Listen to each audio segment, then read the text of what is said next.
Hello, and welcome to the AstroEnergy Astrology Show podcast with astrologer Shelley Overton. Okay, hi, and welcome to the December 9th, 2022 edition of the AstroEnergy Astrology Show podcast. My name is Shelley Overton, and I'm an astrologer in Orlando, Florida. I want to welcome you, say hey. Decided to change it up a little bit. We've got a little bit of the water and the stars behind me, one of the little whimsical paintings that I've done. And I just thought, I wanted something different today.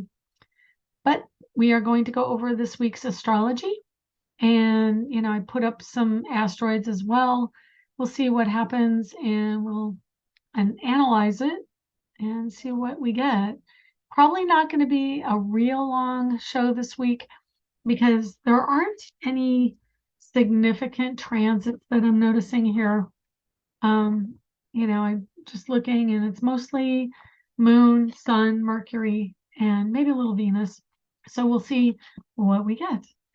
Anyway, I hope you had a good week. And let's see, it's the 9th. So we got about, 16 days till Christmas. So it's going to be race to the finish, quite honestly. And this week I did a chart again with a natural house system so that you could see every house is 30 degrees. 12 houses times 30 degrees is 360 degrees.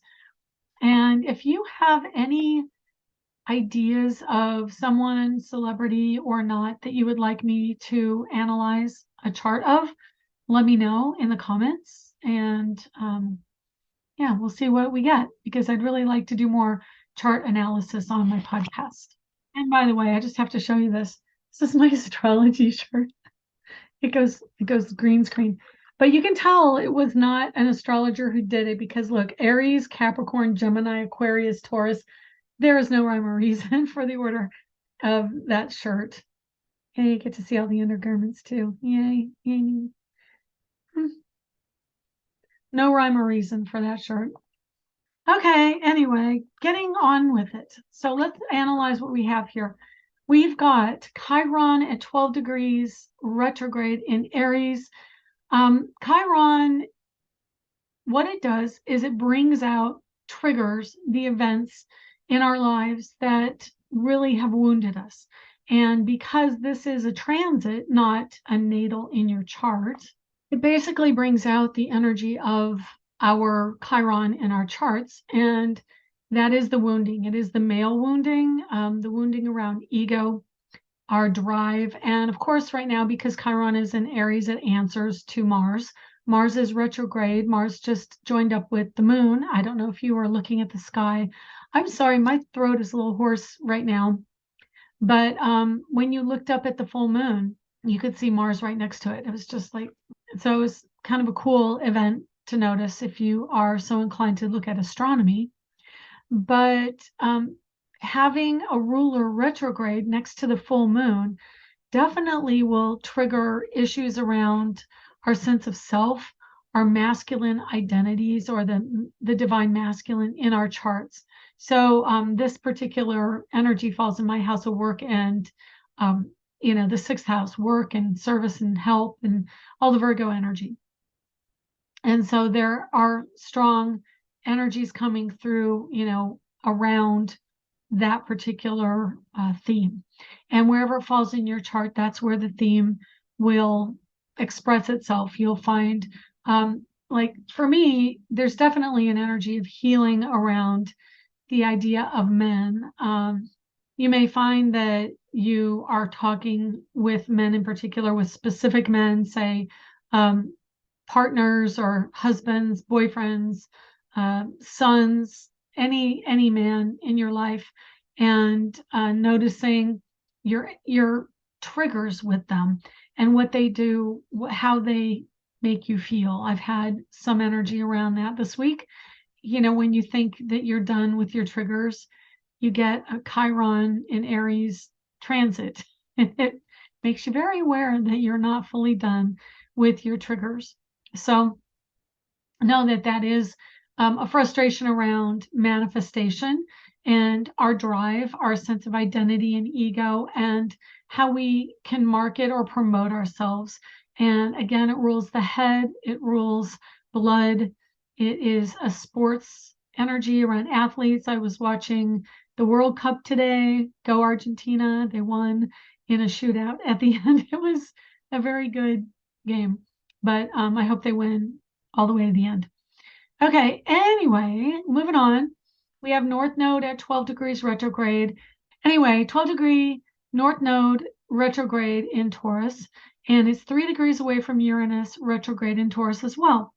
And we've talked about this a lot in past podcasts, but North Node it's the path out of you that you don't necessarily know yet. It's an unknown. And so it is fate, it is destiny, but it isn't necessarily something that you are sure about. It is maybe an inclination of how you want to go, but you're going to have to watch it play out. And it is fate and destiny, which means there is a divinely guided energy associated with it.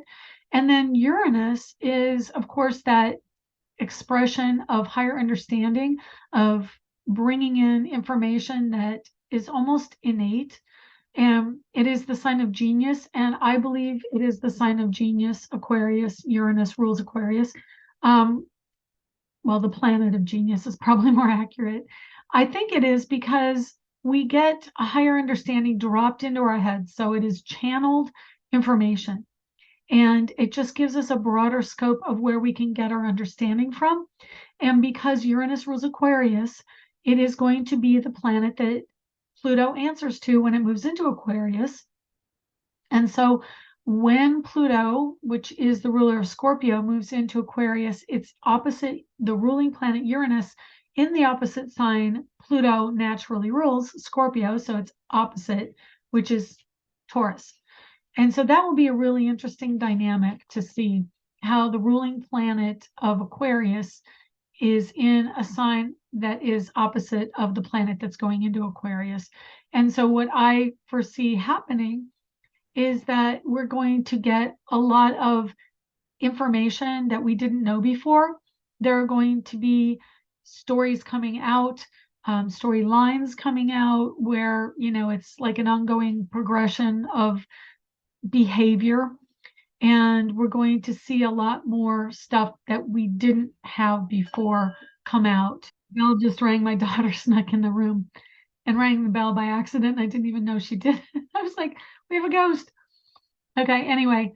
So Uranus in Taurus retrograde, Pluto in Aquarius direct. And so it's going to be deep understanding. So Pluto is psychology. Aquarius is mental health. And Uranus, of course, ergo ruling Aquarius, is mental health. And Taurus is how we ground in and what we make of it in a material sense. So we're going to see that. The two together, so Uranus is retrograde, North Node's retrograde. I don't really worry too much about North Node being retrograde because the nodes go retrograde through the zodiac. And so they can go back over energy that we've experienced, but that's what a retrograde does, a review.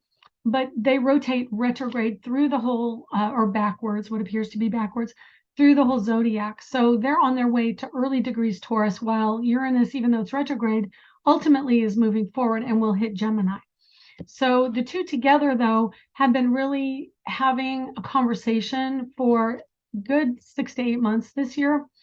And so they're going to really bring out information that we need to know. This is something that we want to shift and change because Uranus is about change. It's about freedom.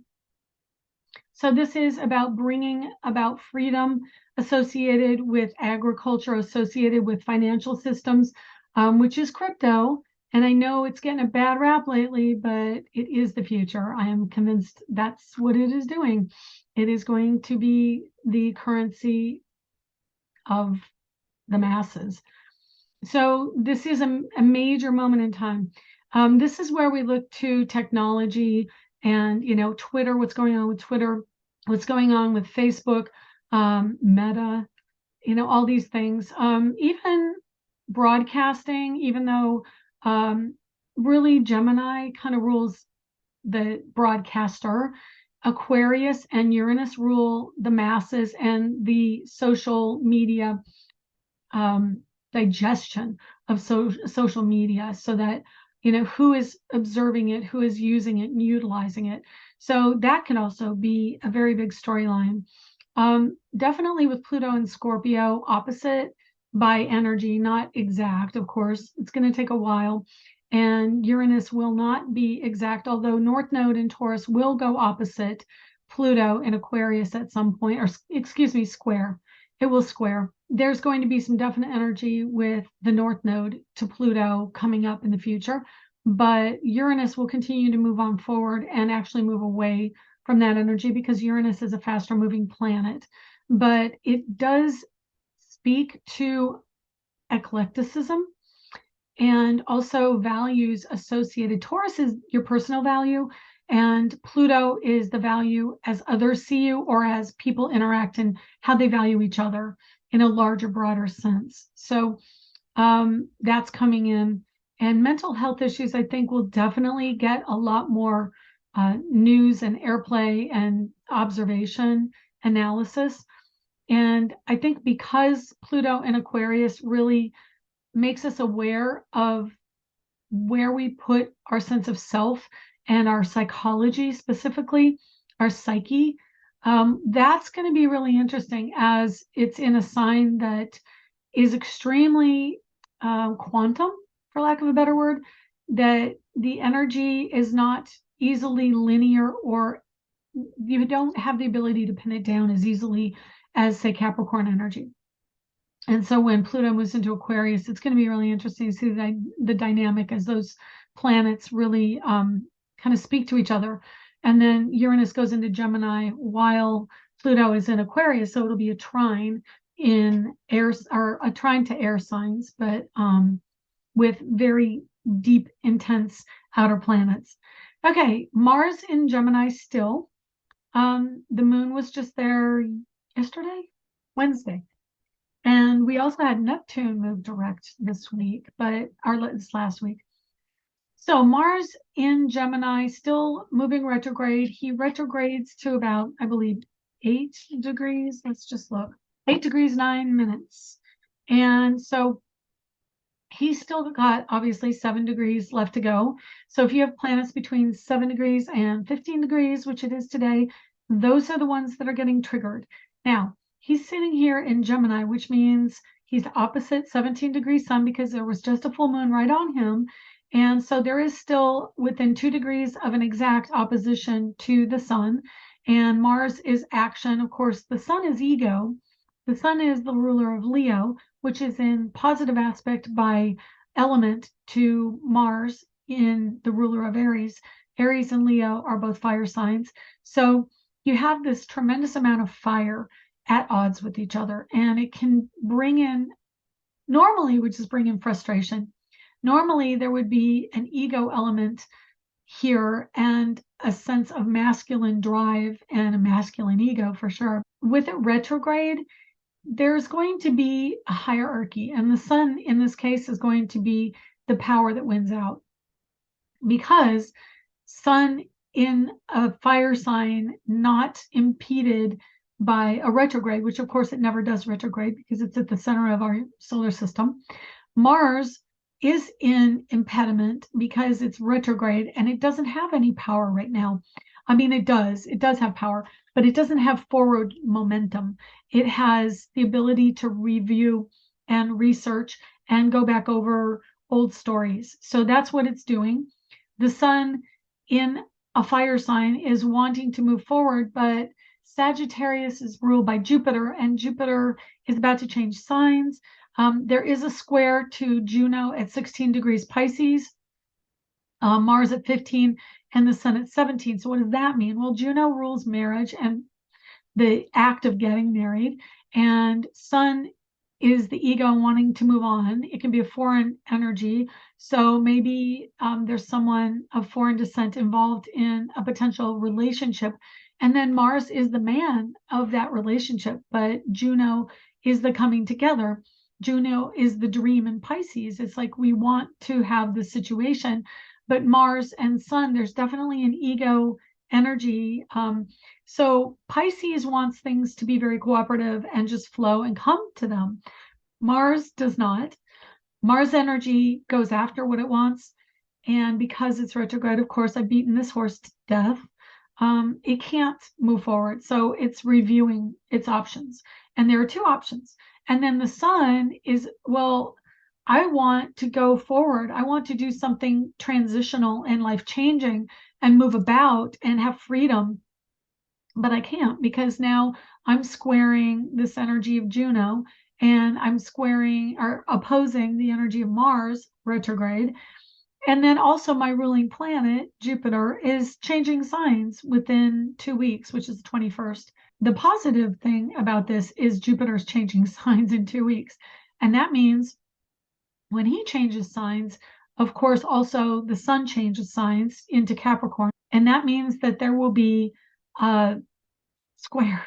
There will be a square in early cardinal signs, wanting the change, but needing to make a change for a greater change. And so what that means is the Sun will go into Capricorn. Something will come to light, information will come to light, truth will be told because Capricorn gets that truth out there. Remember, Sagittarius on the horizon in the first house is the energy of the identity of whatever issue we have. So say you put that Sun in Sagittarius on the first house, the next house is Capricorn.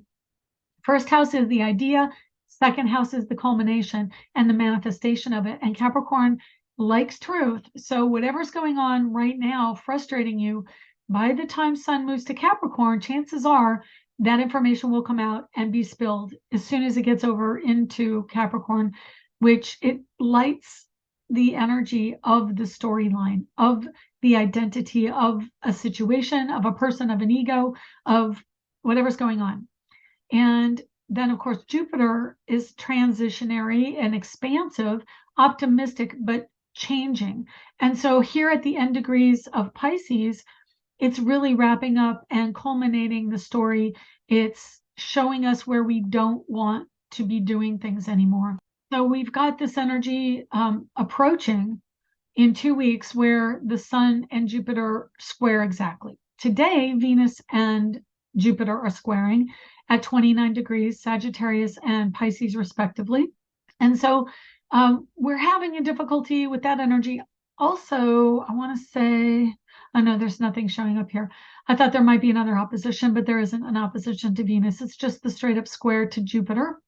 And of course, Jupiter, like I said, wrapping it up, about to change signs. So this is really the ending of a storyline around a woman, a sister, a female partner, a female energy in your life that is not serving the purpose anymore. And it's about to shift and change. Venus in Sagittarius can also mean women of different cultures, women of a long, like they're far away right now, professors. It could be, honestly, Venus and Sagittarius as comedians. So I don't like to say it, but it's kind of right there written in the stars that there may be a comedian making her transition in the near future in the next couple of weeks. So, and it could be an actress. Jupiter in Pisces is acting as well, and the arts. It could be an artist, an actress, a poet. But my perspective is someone in entertainment, which is Pisces, and someone in Sagittarius field, which would be more of a comedian, a teacher, someone in entertainment that has far-reaching power to connect to people. Could be musicians, but Venus and Sag, while to me Sag is a musician, I generally assign it more to men.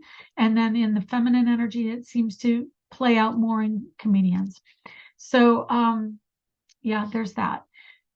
What else? Moving around to the moon today is in Cancer, so home and family. We're really looking at where our energies are in the domestic realm. We're going to have, and that just moved in overnight. It was, let's see, 2:49 a.m. this morning. Moon went into Cancer, and that's Eastern. And then Venus tonight, if you see this tonight, hopefully I'll have it up tonight. Venus enters Capricorn tonight, so it's bitter end. And and who else? There was a comedian who passed. I totally forgot. Kirstie Alley just passed this week. Gosh, I totally forgot she did. But anyway, hope she is in a pleasant place now. She died of colon cancer this past week, and I didn't even connect that till just now. Yeah, so rest in peace, Kirstie Alley. And then we've got the moon going into Leo coming up early next week. It'll be, let's see, what day does it go into Leo? On Sunday at 3:09 p.m. So a lot of family stuff on Saturday, but Sunday's going to be parties. I think it's probably the biggest Christmas party day of the season, or at least the 11th and maybe the 18th. Next 2 weekends, very big Christmas party days.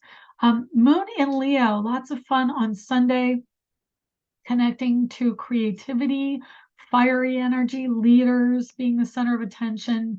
Go out. My daughter just picked up a really cute outfit for a Christmas party, and it's like a red sequin skirt with a green kind of tinselly sweater. And she got really cute red and white striped socks with like Santa fur around the knees.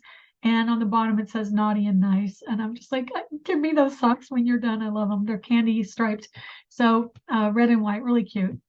But it's going to be that kind of day. It's like dress up, cosplay, have fun, wear your ugly sweaters and dress like elves and Santa on Sunday.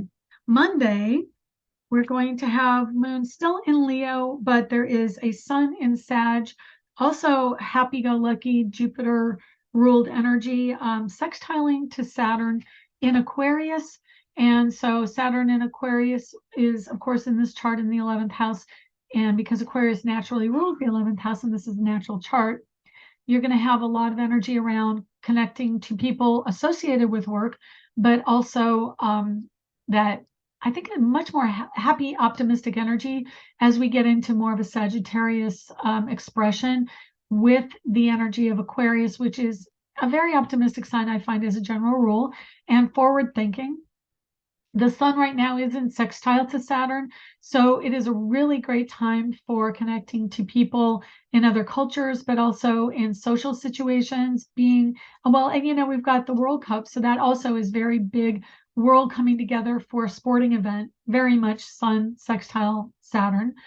And then Saturn in Aquarius is really creating the structure around entrepreneurship or people that you associate with a broader vision for your own business, or eclecticism within the company, like something unusual and new and different, and really approaching corporate, well, not even corporate America, but it can influence corporate America to come up with unusual ideas, different ways of rewarding people, whether employees or customers. It can bring new and different ideas just in general in the marketplace. And it will absolutely shift and change, especially when Pluto gets into Aquarius, our psyche around what we want from career and what we want out of an expression of the entity that gives us that structure around career. Pallas Athena is down at 26 Cancer. She's retrograde, and Pallas Athena is kind of a warrior princess. She is a goddess, and she is retrograde. So your sense of importance around women's issues are really digging in. This is kind of an energy that really puts the power in the feminine arena. And retrograde means she's going back over maybe some emotional issues associated with that personal power. It's domestic, and it is around women in the home and family life. So it can be mom, it can be spouse, it can be daughter, sister. All that energy is very focused on trying to understand an adjustment period, again, retrograde, around your own personal power and your feminine nature. So that's coming out, and I've got to sneeze, so hold on. Sirius is at 27 degrees Virgo and degrees direct, and it is the home and hearth. It is food that's nurturing agriculture, like breads and grains and things like that. Cereal comes from the root word cirrus. I think there's a jet going overhead. I don't know if you can hear it. Sometimes this doesn't pick up a lot of jet noise, which I'm really grateful for. But Virgo is meticulous. It is hygienic. It is about the energy of our food or grains. And you may find there are news stories about grains, the health of it, whether or not it is being stored properly, if it's viable or not viable. All that can be a story here. Cereal. We may hear about cereal in the news. I'd be interested to know as we get into later degrees of Sirius in Virgo. And then there's an opposition to Jupiter right now, but of course we have 2 weeks. So I would venture a guess that within 2 weeks there will be a story around cereal and or bread and grains. So look out for that. Going on up to the South Node in Scorpio, 12 degrees. If you have planets there, my son has his Chiron at 13. I have the moon at 12 degrees, Scorpio. It's going to be intense. It is still retrograde, which, like I said, it retrogrades all the way through the zodiac. But if it sits on one of your planets or opposes one of your planets or squares one of your planets in Leo or Aquarius, you're going to feel this powerful shift. And it's kind of a storyline around friction that will help us shift in a major way in our lives. And it's around our identity and our sense of self as others see us. This is in the 8th house here. I actually have it in the 1st house. Wherever Scorpio falls, that's where it's going to affect you. And of course, the North Node's opposite. So it is a major adjustment period around, and wherever it goes, that's what it's going to do. It's going to be life-changing. Now, whether or not it affects you is whether or not it interacts with your planets. So it is a major life-changing time for me, just by the fact that it's directly on my moon and within a few degrees of my Neptune. It's in my 1st house of self.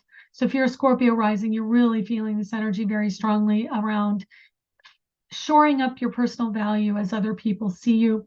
But that comes down to, do you see yourself as valuable in other people's eyes? And that's where you're going to really need to evaluate. And that's what's got going on. There are aspects to it. There's an inconjunct to the sun. There is a trine to Juno. And there is an inconjunct or a quincunx to Mars right now with this energy as well. Oh, and I'm sorry, kind of an opposition to Uranus. All of these energies are showing us our place in a broader storyline. And the quincunx to Mars is really frustrating us because this is a story around partnership or marriage or commitment to someone, even if it's in a business situation, where there may be two situations that are not compatible. And we're seeing that this is part of the storyline. And it could be frustrating because there's no necessarily obvious solution just yet. When Mars goes direct and moves out of this energy of Gemini and gets into Cancer, which is going to be May, or it might be March. Let me double check that. It's May 26th. So May 26th is when we finally have Mars in Cancer. And so until that time, it's going to be duality. It's a very long transit of energy with Mars. Every 2.5 years, we get a retrograde transit that really extends the time in any particular sign. And so with Mars in Gemini, it is about communications and duality. It's about telling the truth versus what is real and the agreed upon truth. It is about our words, what we teach, how we teach, teachers, pets, small animals, reptiles, neighbors, and local. It's focused on local. It's also transportation and your vehicle and appliances. And I'm throwing all of that out there because any of that could not work properly. Definitely, we don't have a Mercury retrograde, but Mars retrograde in Gemini can act very much pointedly like a Mercury retrograde. So yeah, I actually had a spill this week out of a booth at a restaurant. I miscalculated my ability to stay upright as I was leaning down and just kept going and fell onto the floor with like an 8-inch riser in the booth. So it was a pretty big fall, but I caught myself and I wasn't hurt. So that's good. Anyway, what else do we have? We've talked about Sun, all the aspects. We've got Venus moving into Capricorn. So she's going to expect truth and integrity in desire around love, around money, around what she wants to do in the future, how she sees things that appeal to her. It could be retail, it could be aesthetics and beauty. She is the goddess of love moving into Capricorn. So this can also connect us more to our skeletal structure and the bones in our bodies. We may ache more when she's in this sign. Mercury is there already. Mercury definitely can be an energy around accidents and the structure of things. It can shift structures based on information that's gathered. And then when Venus gets there, it's more information and desire combined. They are separated by the part of fortune right now at 2 degrees Capricorn.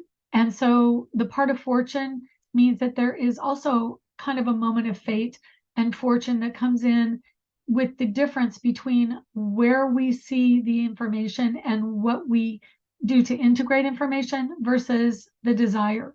So how these two planets work together, Venus and Mercury were together in late Sagittarius not too long ago, before Mercury went into Capricorn.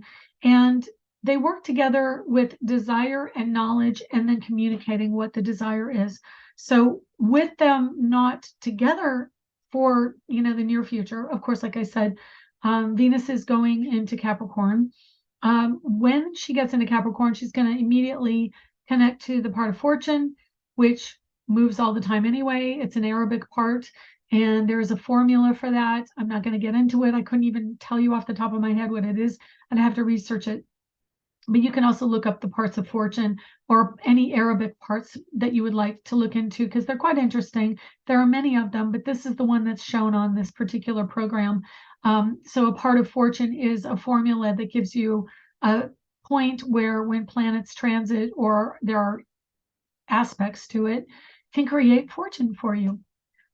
Venus, Mercury with the part of fortune in between, something beneficial can come out between those two entities, and then Venus continues on. I think Mercury is going to be a little too fast for Venus for the near future, but then Mercury does go retrograde, and Mercury retrogrades the last week, which is actually coming faster than any of us would like. And that is the 29th of December, 4:32 a.m. Eastern and 1:32 a.m. Pacific. So December 29th for 3 weeks. That will be interesting to see what happens with that because it's basically the energy of Mercury moving forward, and I want to see what degree it's at. It is at 24 degrees. Let me make sure. Yeah, 24 degrees. So there's going to be definitely an interaction with the energy of Mars at that time, but it will be approaching. It won't be the end of the month. It'll be probably farther into January because Mercury goes retrograde. Mars is retrograde now and goes direct 2 weeks into January. And then as the two cross over each other at some point, they're going to have another communication moment. And so that's going to be really interesting since there was an opposition of Mercury to Mars not long ago when Mercury was in Sagittarius. And I'll just give you that because, if I bring it up, I feel like I have to tell you when it was. It was November 30th. We had an opposition of Mercury and Mars. And so that was kind of the first hit. Then with Mercury retrograding and Mars going direct, they are going to have that inconjunct moment again. Well, it was an opposition. Now it's going to be an inconjunct or quincunx. So we'll see how that continues the story that happened around the 30th of November. Okay, Pluto direct now. He's flying forward to get ready to go into Aquarius, March 23rd. Remember, mark it on your calendars because it is the age of Aquarius, the actual beginning. And then let's see, Neptune, 22 degrees, and Vesta's at 5 Pisces. So Vesta's home and hearth, and it's how we carry the information, how we maintain it. The Vestal virgins were virgins who I believe it was ancient Rome. They were the virgins who contained the information, the documents of the city. And so they were maintained as virgins for a period of time. And then they only had to be there for, I think, 2 or 3 years. It wasn't real long, if I remember correctly. Might be as much as 10, don't quote me on it.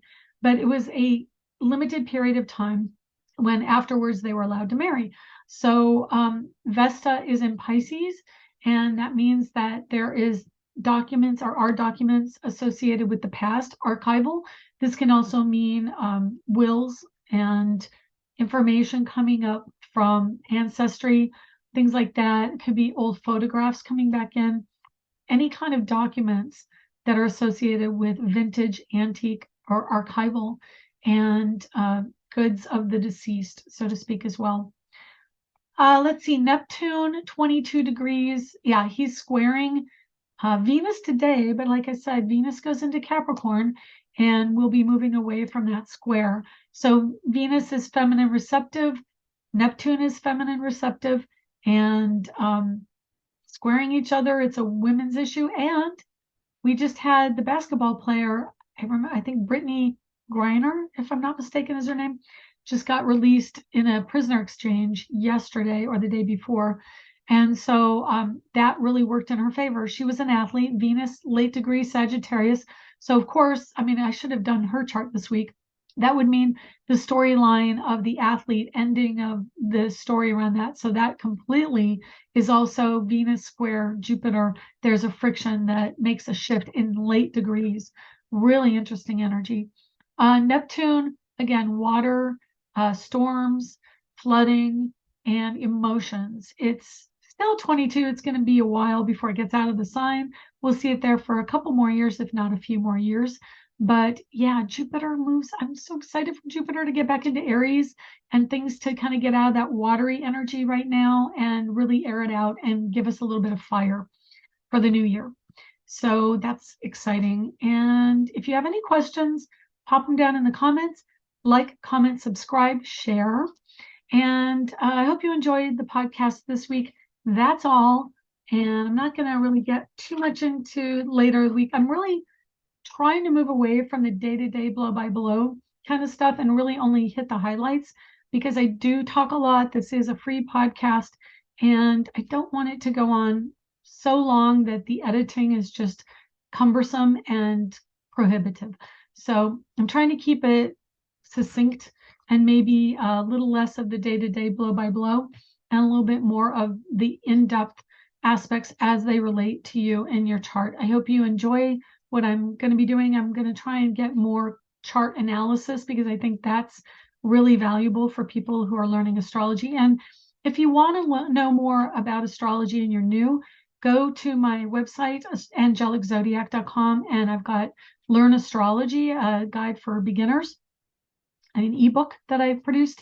And it's really beautiful and colorful and creative. I did my artwork for it, and it's got great paragraphs for all of the different aspects and all the different transits of the planets in different signs. So it's really informative, but you can check that out there. And with that, please do take care, and I'll see you next week with a lot of shifting energy. Take care. Bye. Hi, this is Shelley. Thank you for joining us this week. To contact me for a private reading, go to angeliczodiac.com under the Readings tab.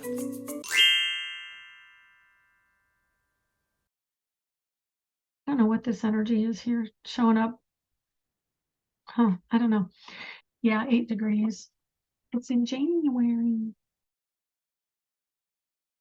To purchase my ebook, Learn Astrology, you can find it at angeliczodiac.com.